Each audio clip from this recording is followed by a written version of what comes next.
première ville à appliquer de nouvelles réglementations concernant le triage des ordures en Chine, Shanghai a encouragé ses habitants à trier leurs ordures depuis quelques années.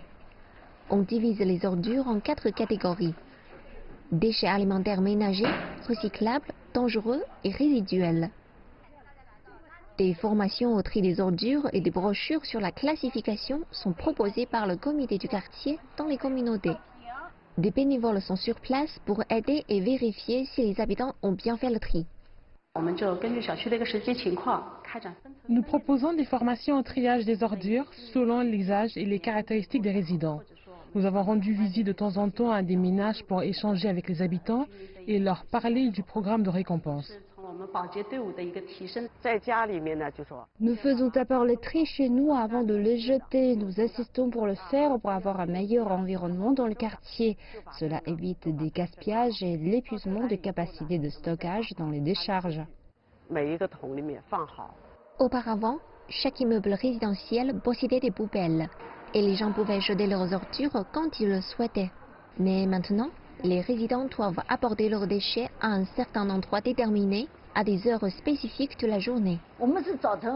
Nous restons à côté de la salle des ordures tous les jours, de 8 h à 10 h, de 16 h à 18 h, depuis décembre 2018.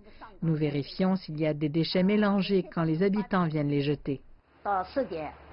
Les différents types de déchets recyclables impliquent la mise en place de processus et de chaînes logistiques entièrement nouveaux. Le bourg de Zhongxin de l'arrondissement de Chongming, dans le nord-est de Shanghai, a mis en œuvre un centre pour traiter et réutiliser les déchets alimentaires ménagers. Les ordures ménagères sont ramassées tous les matins à 7 h. Après le pressage à la machine, la déshydratation et le séchage pendant 24 heures, on obtient de l'engrais organique utilisable pour la plantation des fleurs et des forêts. Les eaux sont rejetées dans les canaux d'égout après 2 cycles de traitement.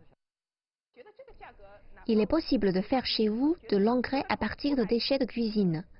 Cela sert à nourrir les plantes de la maison et du jardin du quartier. C'est ce que fait Chen Liyun, une résidente locale. Fort de son expérience, elle apprend à ses voisins à le faire. Alors, comment ça marche en pratique?